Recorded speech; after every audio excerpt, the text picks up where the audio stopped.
Si Nikki, namit ko yan nung kami dumating sa New Jersey, mga 1985. Hindi naman agad-agad nakilala ko siya sapagkat kami ay hindi nagkaroon ng pagkakataong magkakilala dito sa Pilipinas.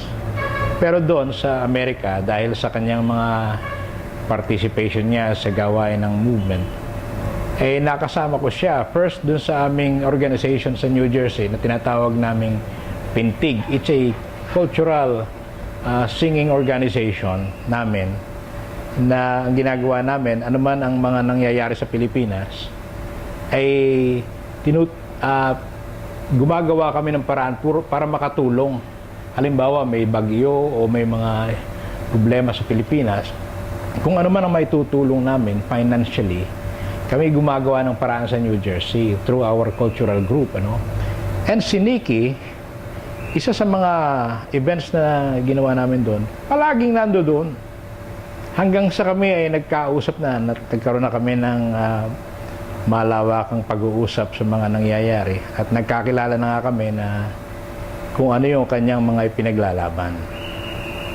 Ang aking hinahangaan dito kay Nikki ay yung kanyang pagiging napakalalim sa debosyon sa trabaho pagtungkol sa bayan.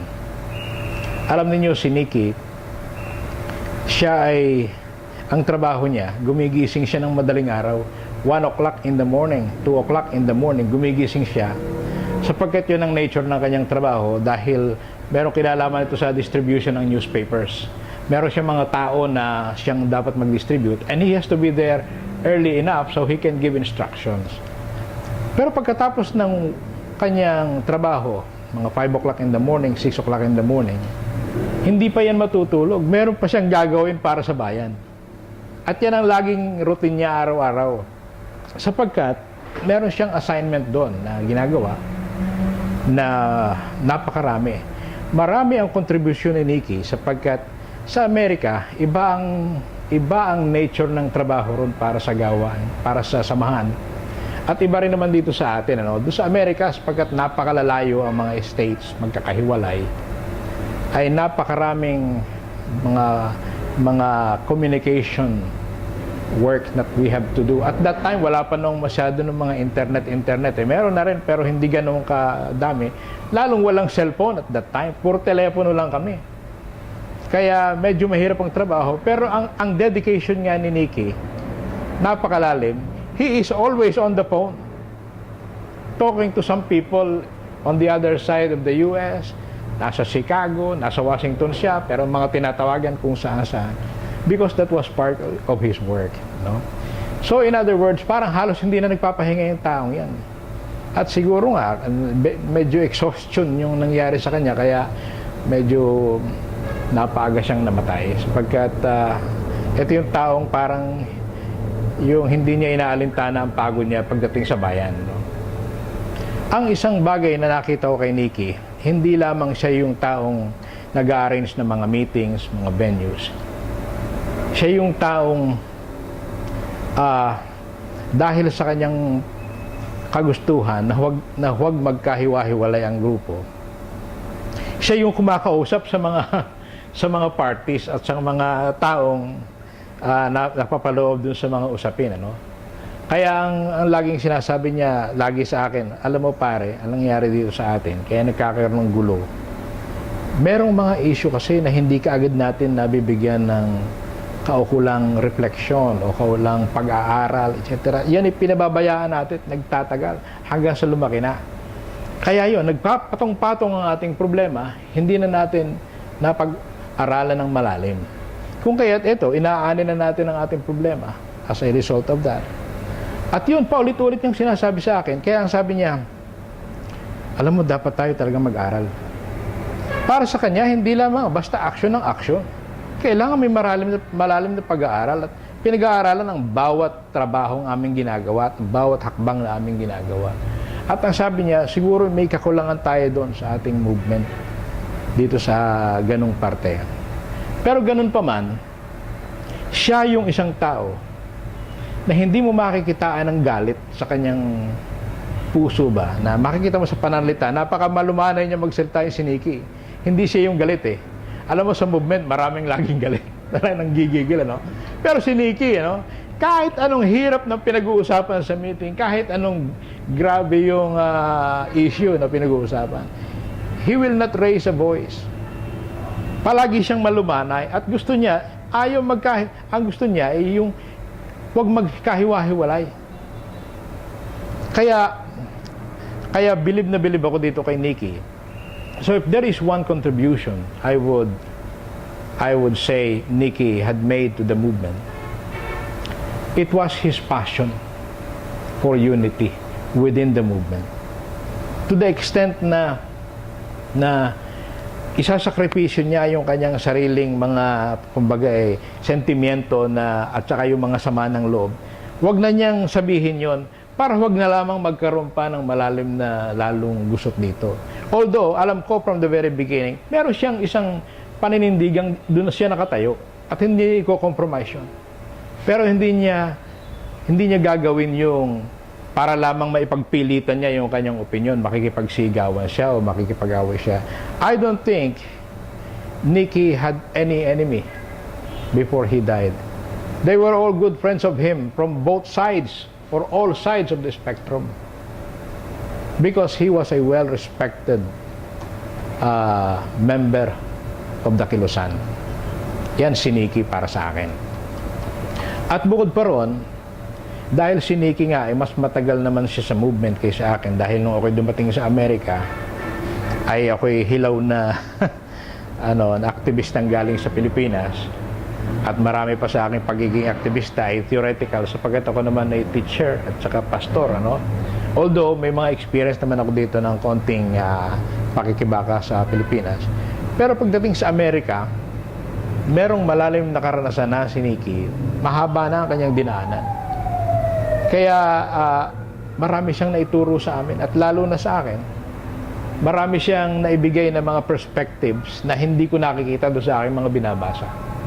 Sapagkat si Nikki, yan ang isang tao na pagka nakausap mo, hindi ka na niya titigilan doon sa kanyang mga theory. Palagi kanyang tuturuan, palagi kanyang bibigyan ng something to think about. Yan si Nikki. Kasi yan, hindi niya sinasayang ang oras niya sa puro mga usapang kalokohan lamang o mga inuman lamang o mga barkadang usapan lamang. Basta nakaharap mo siya, mag-uumpisa at mag-uumpisa yan. Lalo na sa isang kasama na kilala niya. Mag-uumpisa kaagad yan ang isang malalim na usapan tungkol sa mga trabaho natin. At yan ang hinangako kay Nikki. At kaya noon, ang natutuhan ko sa kanya, kahit sa kabila ng mga kanya-kanyang batikos o awayan o hindi pagkakaintindihan, nakita ko kay Nikki yung attitude na huwag mong ipakita na ikaw ay para lamang dito sa isang side. Ipakita mo that you are a person who is willing to listen and to reconcile, who is willing to find a common bond for unity. Hindi yung pupunta ka lamang sa isang side ng problema at yun na lamang ang iyong side. Si Nikki, talagang napakalalim ang kanyang passion sa pagkakaisa ng samahan. At palagay ko kung yan ay nabubuhay pa hanggang ngayon, si Nikki, ipaglalaban pa rin niya yun. Paglalaban pa rin niya yun. So para sa akin, si Nikki, he deserves the highest honor in the movement. The highest honor. Lalo na sa bantayog ng mga bayani, Nikki to me was a hero. Bayani. Alam mo, isa pa sa mga natatandaan ko kay Nikki, yung kanyang passion para sa cultural expression. Kasi nung panahong yon, may mga cultural groups kami sa Amerika na maaaring maging daan ng kung paano niya ipapahayag ang damdaming makapilipino at kung paano makakatulong sa pagpapalaganap ng katotohanan sa Pilipinas at kung ano ang dapat mangyari sa mga Pilipino. So ginamit niya yung media, yung cultural group sa Amerika. There were times when he had to take major roles in one stage project, At hindi isa o dalawa lang yun, siguro a series of 5 or so projects sa Amerika na hindi naman pare-pareho. Merong mga stage plays na ginampanan siya na he was one of the major characters in that play. But there were other musical presentations na si Nicky was part of the singing group. There were also other projects na where he was not acting in any way, but he was one of the major supporters behind the scenes, yung nasa mga production staff, etc. Kumbaga, etong mga produksyon na ito, si Nicky hindi maaaring mawawala. Maging ito sa Washington, sa New Jersey, sa Chicago, laging si Nicky kadaw-daw dyan sa trabahong yan, no? Sapagkat gusto niyang lahat ng maaaring pwedeng daanan na media na kung paano ipapahayag yung ating kagustuhan na magkaroon ng pagbabago sa Pilipinas. Gusto niya, yun lahat na yun ay gamitin. So he was involved in plays, he was involved in musicals, he was involved in some dramatic projects, etc. So the point here is, kaya makikita mo ang lalim niya sapagkat kahit sa kanyang acting roles, makikita mong talagang yung passion niya para sa Pilipinas ay malalim na malalim. Sapagkat makikita mo, magaling siya na artista. Siguro kung nabigyan lamang siya ng isang break sa isang sine o sa isang malawakang project na katulad nito, Nicky would be a very good material even for Hollywood perhaps, no? So yung punto na yon kay Nicky, makikita mo sa kanya na he wanted to express himself in all of this or through all of this media. At yun ang hinanap niya. Nagkataon lamang at that time, hindi pa ganun hindi katulad ngayon na lahat ng mga media outlets meron tayong magagamit internet. At that time, wala pa kami nakikita mga PowerPoint Masyado pang backward at that time, no? Pero whatever was available at that time, Nicky had it at his command at that time. Yung isa pa ang maaari nating, yung aking naalala kay Nicky, dahil nga sa kagustuhan niyan na patingkarin ang usapin sa Pilipinas, na makita ng buong mundo kung ano ang tunay na larawan ng buhay sa Pilipinas. Hindi lamang niya ginamit yung media o culture, ginamit din niya yung kanyang kaalaman sa pag-oorganisa. Kung kaya't ang kanyang network, kung siya ay nakabase sa Washington DC, ang kanyang network ay nakakaabot sa lahat ng states.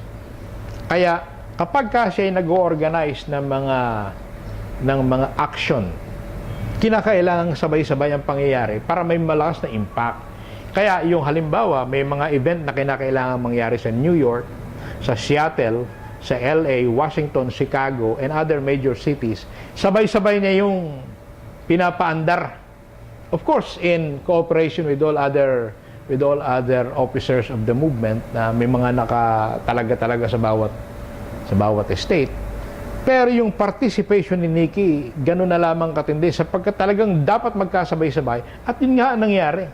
And that's why during his time, we made a lot of impact all over the US to the extent na nahe-headline kami rito sa Pilipinas kung ano ginagawa namin. To the extent na pati yung Philippine Embassy dun sa New York, tuwing kami magrarally doon, natataranta na sila dahil talagang dinudumog ng American media yung Philippine Embassy. At dahil nandun naman ang American media, doon sinasamantala naman namin na, sige, isiwalat natin lahat kung ano pangyayari totoo. Hindi yung kung ano lamang yung suppressed media dito sa Pilipinas, yun lamang ang kanilang binabasa. Pero doon sa New York, we felt we were so free to tell everyone, to tell the world what exactly was the story about the Philippines. And Nicky was always behind it. Pero of course, si Nicky was always behind the scenes. Hindi mo naman siya makikitang palaging siya yung nasa unahan, ano? Although talagang ang participation niya malawak. Malawak talaga. So, yun. Yung puntong yun, makikita mo yung kanyang talent, yung kanyang skill sa pag-organize na sinisiguro niya na ang mga issue ating ipinaglalaban ay naririnig hindi lamang ng mga Pilipino sa Amerika, kung hindi ng buong mundo. At nagkakaroon ng impact at nabibigyan ng kaukulang diskusyon ng mga taong concerned sa mga problema. Yan ang aking naaalala kay Nikki. I would have wished that Nikki were still alive. At siguro kung buhay na buhay si Nikki, lalong masigla ang trabaho natin. Kahit hindi sa Amerika, kahit dito sa Pilipinas.